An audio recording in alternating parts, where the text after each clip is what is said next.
are in the global south today. So you're looking at 1.8 billion, among that 90% of them are in the global south. So I don't know if I can be hopeful for the future of this planet when so many of us are treated with disdain, as if we don't matter. With the Middle East on fire, and as I said, I'm from the UK, we had far-right riots during the summer of 2024. I'm really feeling the clash of civilizations, it's really rearing its ugly head. And my sense is that the legacies of empire and colonialism are still felt today, but in a different form. Did you know that in the UK, for instance, the vast majority of environmental organizations have said bold words on 1 in 20 workers in the environment? Research by RACE revealed that environment, climate, sustainability and conservation sector is one of the least diverse sectors in the UK. And so you can imagine this is international development we're talking about. So in this global climate space, I really hope that we can overcome the challenges associated with stereotypes and prejudices, which often occur with power imbalances, the white savior mentality, which further compound the problem of inclusion. And we will require significant efforts to address imbalances and misperceptions. But I have to be hopeful. I have faith. I am a Muslim, and I believe that God has a plan, and I trust in his plan. So I'm absolutely delighted that, I've got this amazing panel here with me today. And this session is hosted by Global One 2015, my organization, and also Interfaith Power and Light. Our dear sister Susan Hendershot could introduce our first speaker, who probably doesn't need any introduction. Dr. Iyad is the director of Faith for Earth Coalition.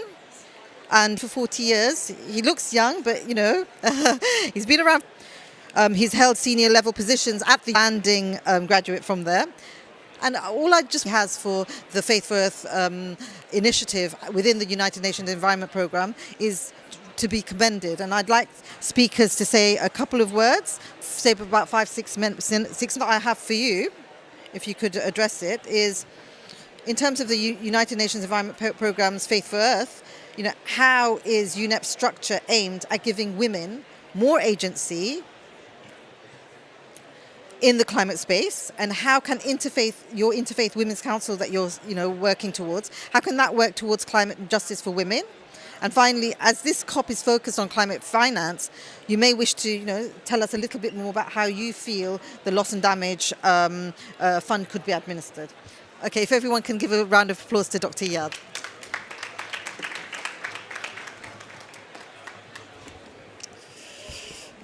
Thank you very much, male among majority females. Yet again, we had the similar situation 2 weeks ago in Rome. We were 50 participants, 47 of which were women. So we were minority. But this is, in fact, why we are discussing the issue of gender integration, women empowerment, women leadership, and how that works. Coming from the United Nations consider the gender issue as a prime issue of equality, justice, inclusion, and what have you. UNEP, as all other UN organizations, have developed specific strategies on gender mainstreaming. The program that I lead, the Faith for Earth Coalition, the first thing that we started with when we established the initiative was to develop a gender-specific strategy for working with women leaders and at the local level as well as the global level. And the purpose of such a strategy is not only to increase the number of women attending conferences or being contacted, but also to discuss an essential issue that is often either forgotten or taken as a marginal issue, which is the impact of climate change, biodiversity loss, pollution on women and girls.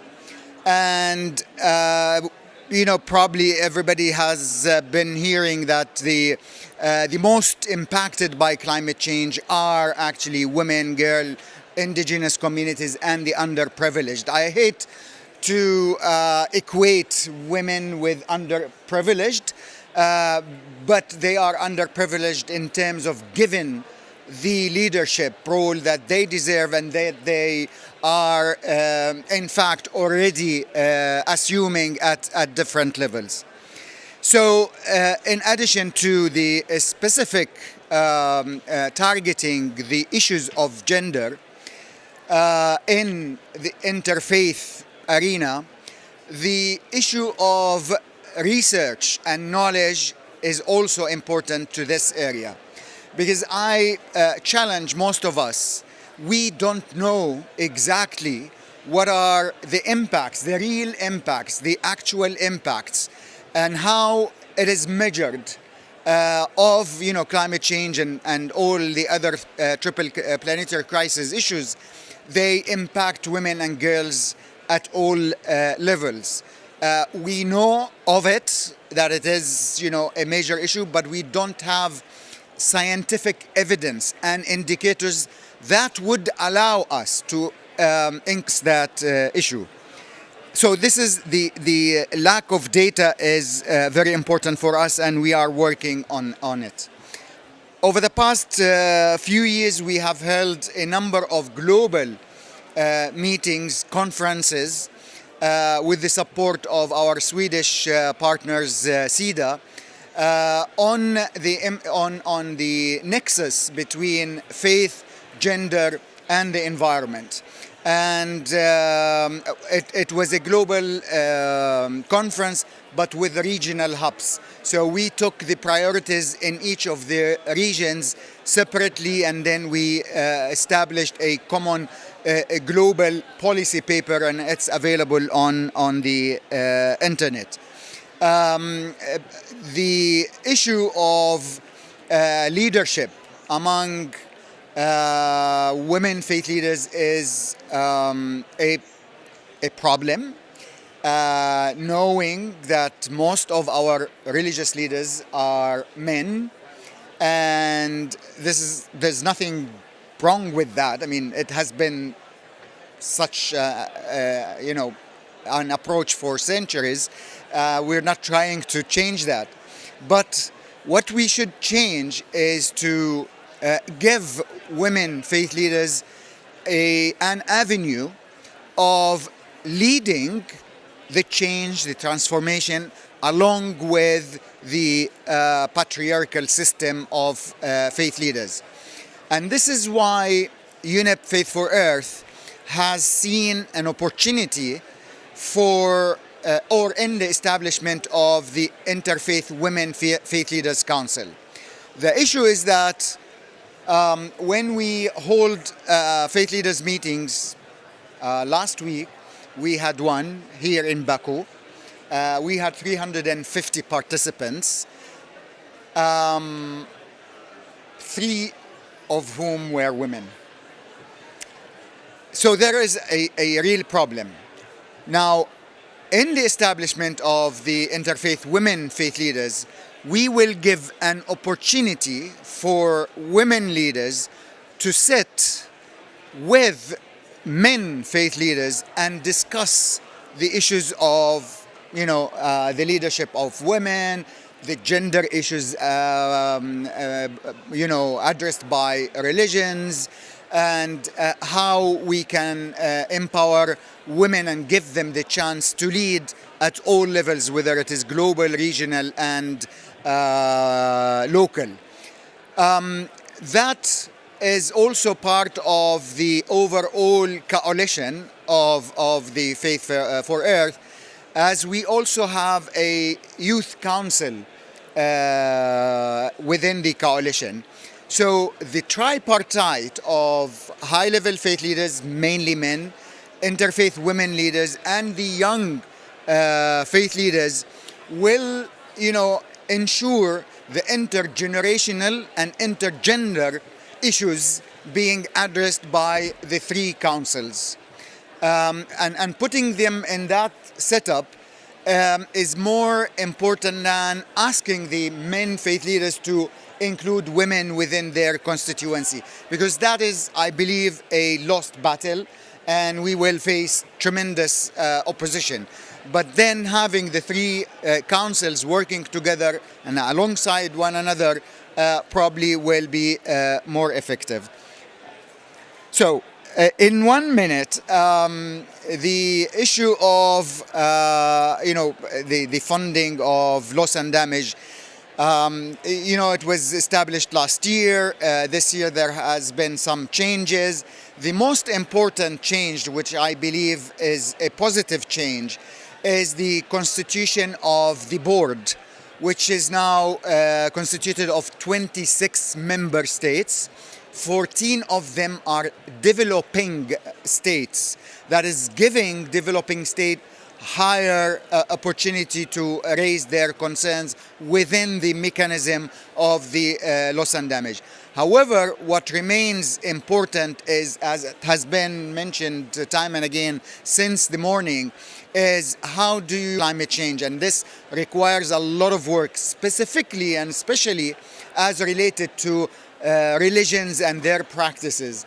And we had last week representatives from the Mandarin Sabians of Iraq, and because of climate change, they have changed their rituals because they don't have any more access to the rivers, where they depend on the rivers for their daily and festivals to practice their rituals. So it is having a great impact on the traditional approach and rituals of religions, and that cannot be monetized. So it is going to be very difficult addressing that. But hopefully, with the the faith leaders and faith communities, we can at least highlight these issues and prioritize them for consideration by the board and the system of the loss and damage. Thank you very much.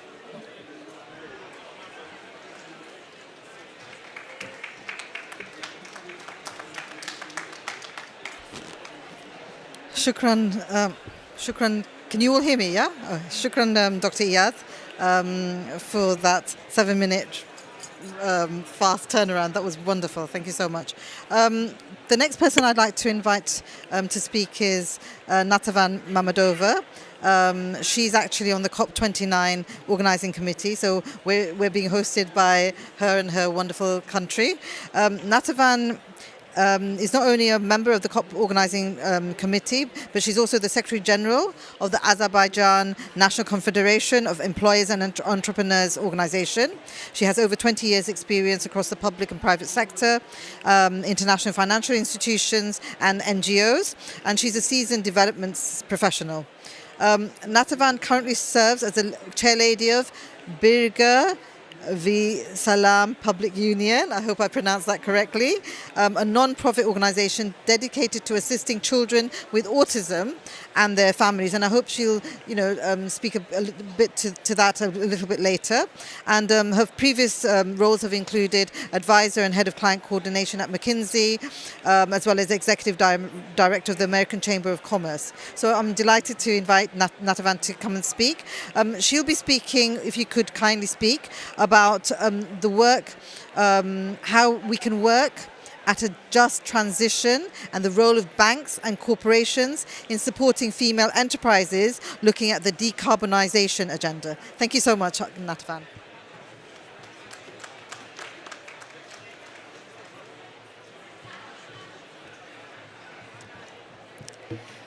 First of all, you can hear me, right? Here you feel that no one hears you, yes. So first of all, welcome to Azerbaijan. As Dr. Husna has kindly mentioned, I'm the member of organizing committee of the COP29, and there are about 60 of us, mainly the members of parliament, members of the cabinet of ministers, presidential administration, and some private sector and NGO. I'm in charge of, and the motto of COP29 from the very beginning, it was that COP29 should be inclusive. And I am there also kind of to provide, to help the private sector engagement, inclusion. Learned a lot, a development professional, and women topic is very, very close. 1.7 trillion. And McKinsey studies shows the women donors, large organizations. I said later on I will talk about the cafe. Know that they don't know. Even with the climate, especially women and even men, what does it mean? What is going to bring us? What is going to change? How we should be prepared? So awareness. So here, both awarenesses should go hand in hand. Project which I started back those years, it was fine art, and the figure which I started, we should expect only from the donor organization led business culture. A huge, especially our Ajan, we had in financing banks. We have to start somewhere, and it is awareness women, because and the labor market, should come together to align how we see the future. Talking about women, stand for them, should know what they want.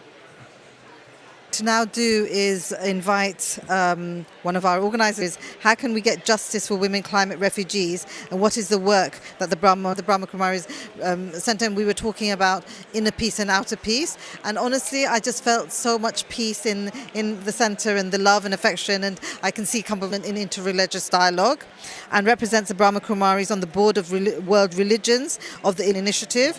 She's been a presenter at several climate change conferences and has a deep interest in the spiritual and ethical dimension of climate change and climate justice, the nature of harmony and the connection between our inner state of being and the state of our earth. Recently she was in Colombia for COP16.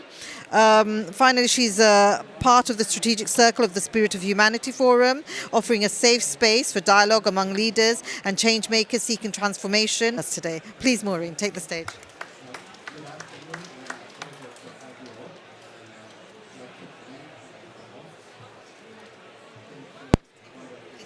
Oh, take it up.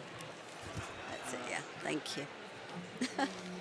My sister has never, as has been stated, women really do suffer the effects of climate change, agriculture, and in the history empowered women to become spiritual leaders and teachers.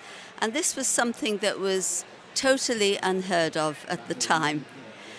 And they actually then have led the organization from that time until today. And of course, and so we've worked very much to empower women, but also be in partnership with our brothers, because it's not about one or the other. And in fact, I have to say, the feminine qualities, the male qualities, we can list them or debate about them, but they're in each of us, whatever gender we are, and they are to be developed. In terms of a particular project that has been taking place and as a result of that become the victims of human trafficking, in collaboration with several partners, NGO, is to raise awareness. They have been explore the spirit leaders, and once women actually begin to grasp that. I was mentioned to T-Continents. This is an initiative which is awake. First is another, was there to be an openness, an acceptance, and an inclusivity that I think this is a very big thing. When women step out into leadership, often it's going against building of spiritual capacity. When women serve, and I'll just give you one example. There was in crisis situations, I've heard this about earthquake situations, there's a difference in the way in which women take help and give help. And in particular, women don't want to be given something for a day or, just for subsistence, and actually provide for their family for the future. It's not about giving food, but it's about giving the potential to act further. And something that was very interesting of a story that I heard, some of the women commented, when you come to us, we don't feel like we lose our dignity. And I thought that was of awareness. But if you consider that the world is your family and these are my brothers and sisters, then it's not a handout. It's a question of our dignity. And once you uphold dignity, then again, there's empowerment and those positive values spread in the community. And so, yes, very much time for... Thank you so much, Maureen, for that. What we have now, he's actually kindly sent us a video. Can we have the video shown? Arnie Salki is from Intermerit Earth. He's an indigenous person, and he broadly focuses on regional economic and geopolitical themes in Asia and the Pacific, and is currently facilitating workshops on resilience and ecological accounting at the Pacific Theological College in Fiji. He's written the degree curriculum for the School of Sustainability and Resilience Development in the Pacific, and his book, Economic and Ecological Accounting Towards Intermerit Values, was published in 2020 by the Pacific Conference of Churches, the Pacific Theological College, and the University of the South Pacific. Since its publication, he's launched a non-profit organization, Intermerit Earth, with members of a working group on data statistics and valuation in the Pacific, composed of academics, indigenous practitioners, faith leaders, and policymakers. And he's also with me on the IF20's Environment Working Group. And he participated earlier this year in Manaus in Brazil. And he's spoken at various conferences, etc. And he was born and raised in Hawaii. So could we have the video possibly now? Yeah, thank you. Shh,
Hello, Kako. My name's Arnie Saiki. I want to thank the organizers and thank Husna for having me and for inviting me to participate on this important space with me.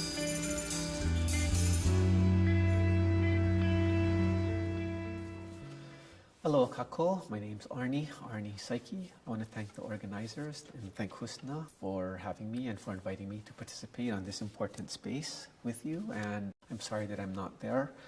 I'm currently at Sage Renata Park United Methodist Church in San Gabriel Valley in Southern California, nations, the Tongva people, and thank them for giving me, I thank her for ecosystems, not economies.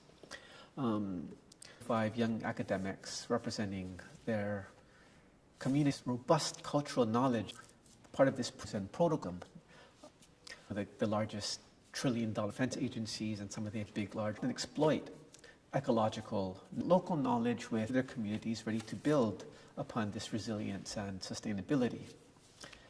The flaws of GDP, carbon credits and natural connections between communities and privatization. initiatives. The commodification of nature through carbon markets or conservation initiatives. This is essentially eco-neoliberalism. And eco-neoliberalism perpetuates the same neoliberal logic that exploits marginalized communities. So let me be clear that Interment Earth is an accounting methodology that should benefit all impacted, displaced, at-risk or vulnerable peoples, whether from war, climate change, other disasters or other forms of systemic challenges. And while we are launching this initiative in Fiji with Pacific Theological College, the principles of this work applies across the global south and beyond. It's a specific focus on those who are struggling against systemic racism and violence that plagues us today as we speak. And we have to, if we understand, the history of accounting, and even within the household, to ecological and social sovereignty, and local data sovereignty is vital.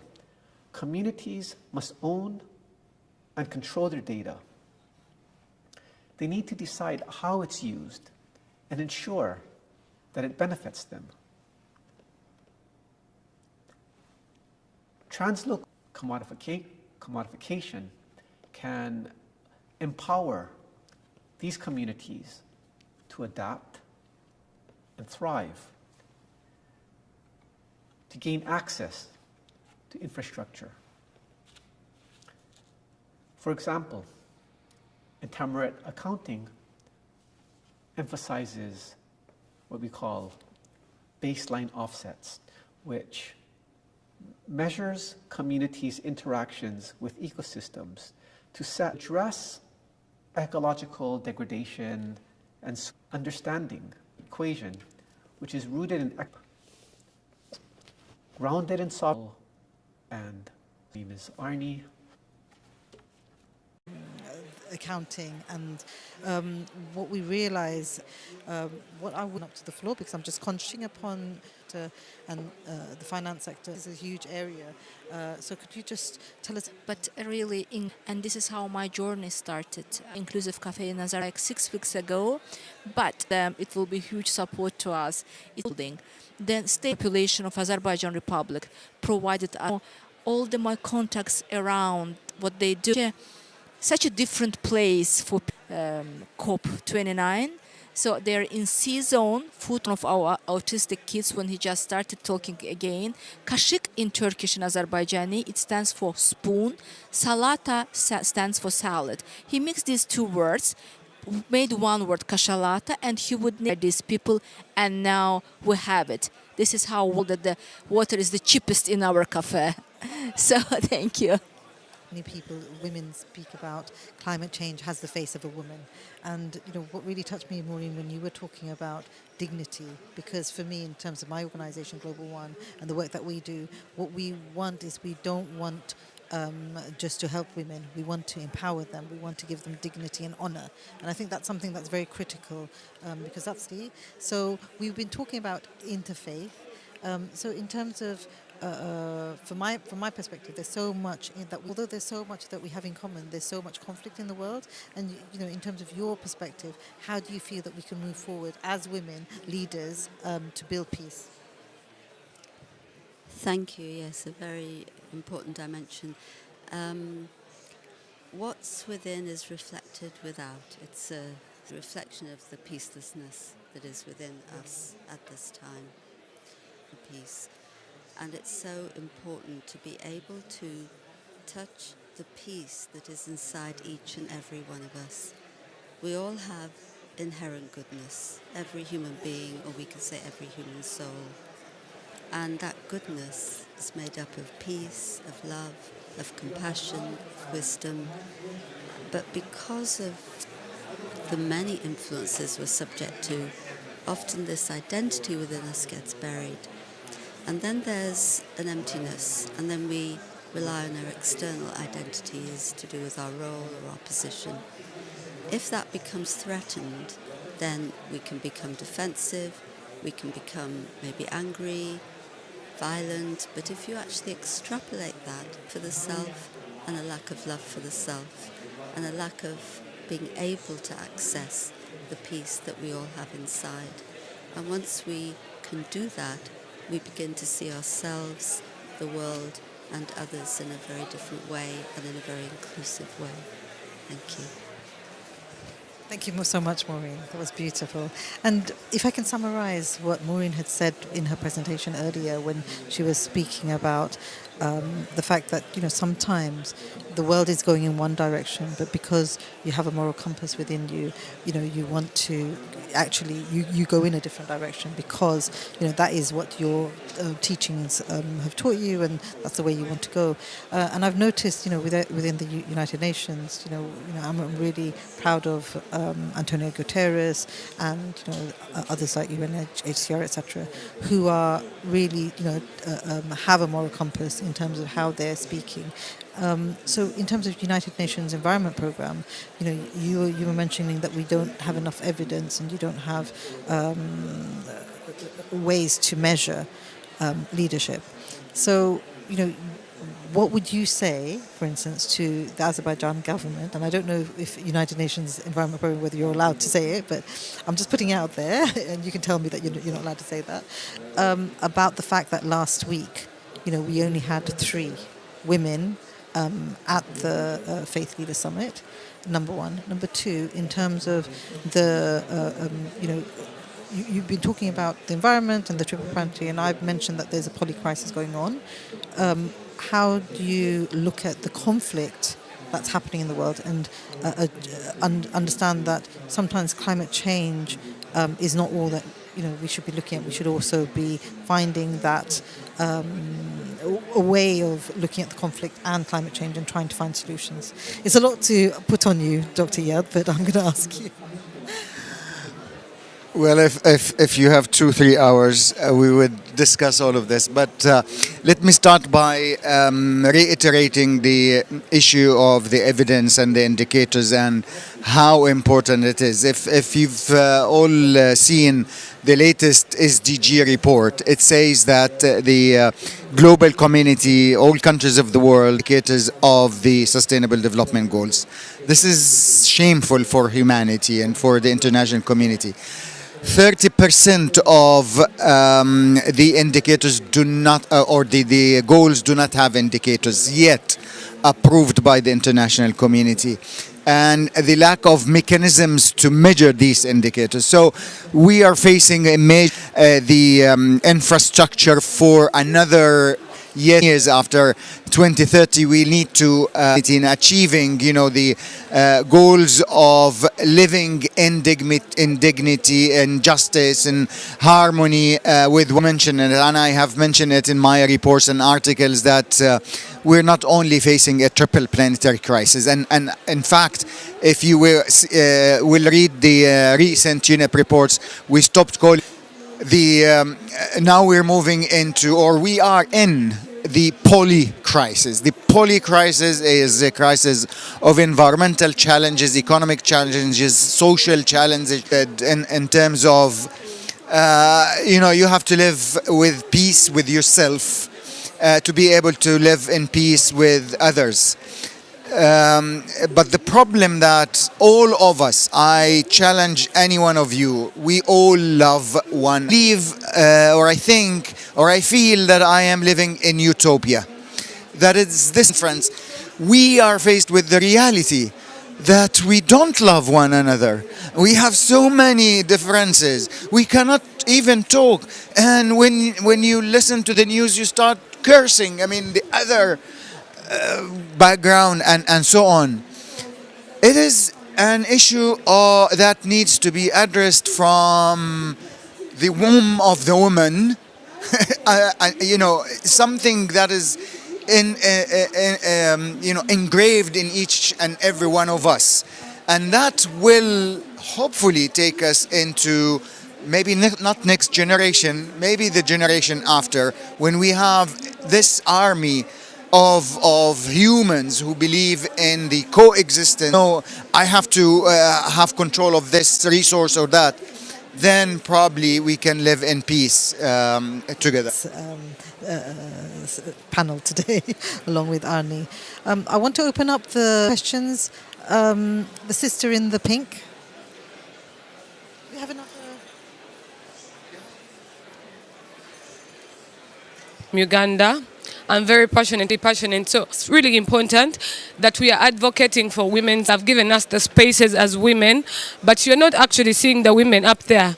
And I think spaces to be given to us, but we are actually not occupying them. Projects that they want to really push, they have the right decisions to make even on these tables, but they are not able to speak out. They are not having the confidence, the self-esteem. It's coming back to us. Any to see that we teach women how to occupy these spaces through capacity building. Personally, I have a project I'm carrying on in my country through the grassroots down in our communities, because it comes back to us when we are fighting climate change and trying to, come occupy these spaces, because a lot of women have low self-esteem to even take up these spaces. So how do we go about this? Which organizations are there to help women learn how to be proper leaders and use these spaces the right way? So yeah, if anyone can help me with that, I want to be part of the team. I want to be taught how I can become a better leader so that I can lead people in my community and also speak on their behalf. So thank you. Sorry, put that. And give you advice. There was somebody else. My name is Queen Angela Norman. I'm with the Catholic Youth Network for Environment. That it translates into the external peace in the world and promoting the women's mental health, because I think people's mental health, so that it helps. I'll ask the panel to respond. Any more questions? Sister. If you can give your name as well and your organisation. Of course.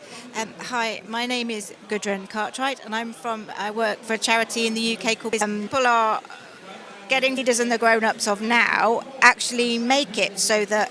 Dr. Iyad's old? What? Okay, so I'm going to open... Any more questions before we... Okay. I'm just conscious we've got 9 minutes now, so please. Yes, thank you so much. My name is Regan. I work with Sandra and Vanessa Nakate, if you've heard about her. So the speakers talked about dignity, and which is very important for women leadership, because the dignity can lead the conversation and can put women at the table. But then my question is, and it goes because now when you look at the COP, we have so many young ladies or so many young women present. But when you look at the top of the decision making, you find that there are only 3 women. So how can women seated on this panel, how can we convince the young women today who are present, and I've already seen that women are not represented. The representation of women at the decision-making table is very low. And doesn't mean the UNFCCC Gender Action Plan, which requires 50% of representation of women at the COP process. So how can we convince this generation of young women present today that women can still have a voice at the table? Thank you. I can't take any more questions right now. If you want to speak to the speakers afterwards, that would be fine. If we can address, one question was about capacity building and giving opportunities to women to come to the table. Another question was, again, how they become decision makers. And then the question of dignity. And to you specifically, Dr. Iyad, the question from Gudrun about, why the youth are fed up now, and how can we change that? So should we start with you, Dr. Iyad, and then... Thank you very much. First of all, I would like to apologize because maybe I was misunderstood. I did not mean that the young generation of today are not passionate, are not capable, are not intending to change, are not doing any change. What I meant, it's a long process to get us to a state of heart and state of mind where we embody the principles of inner peace for outer peace. What I meant is that we need an educational system, which is the longest process in building people's attitudes and behaviors and so on. Indeed, young people of today are exceptional because they are the most educated, knowledgeable generation ever existed in the history of mankind. They have everything. They have the knowledge of the wise people and, the centuries long wisdom and so on, but they have the technological advancement and science that can enable them to make a change. However, the environment around them, the electoral systems, the administrations, the governments are holding them back. The intention and the enthusiasm is not lacking for them, but I believe the generation that is coming after might have all. Could speak to the question about, and you being on the organising committee of COP29, could you tell us how, and how influential you are, etc.? Well, that is the question I'm asking myself a lot, and studies show that actually at the entry level and mid-level we have women. When it goes high, is inclusive, and I don't remember, but to answer your question from Madeleine Albright, and I heard that, so the only way is that we're extremely important in this country. Everything has changed, so I have about 5 to 10 mentees, girls, young professionals who can approach me anytime. I'm having coffee with them, I'm advising them, I'm sending them links, what you should check it, make sure that you have applied, etc. This is the only way. I mean, it's a passion. It should be here that I want to give back to this society, because I truly believe that women we see in a different way, and it's from nature, that which is important. Just stay in touch, support each other, guide each other, and understand that every person in this life has his or her battle, and try to mitigate them. Thank you. Thank you so much, Natavan. So if I can come on to Maureen, if you can talk about the question around dignity, capacity building, if I can pass it on to you. Because we are all in this together right now. That's one thing. But for women, I do believe we need to show a different way of doing things. It would not serve society or the world for us to continue with the same patterns of leadership that we have seen up to now. We have to do it differently. And for that, we need a very deep self-belief. And that comes with time, with effort, but it's something very deep inside, a very deep conditioning of being lesser than, that we have to turn around in a very profound way. And whatever spiritual practice you have, that can help. I mentioned our Shiv Shakti leadership program, and we have people here who are part of that. You can connect with that. But this side, that this is what we can't do. There's no such word as can't. President of India, she's a meditator. She is a deeply spiritual person. If you ever watch her or seen her, she has tremendous dignity. And no matter what anybody says in the parliament or anything, examples there, we can do it. Carter here, because we had actually invited her to a movement that I'm part of, just 2 weeks ago, where we were talking about this actually is, really promoting and pushing forward. And I think one thing that for me is really, really important, I just want to ask everyone to give a round of applause to my fantastic, we're very delighted that from IF20 he's been here. Thank you. Bye-bye. Thank you very much.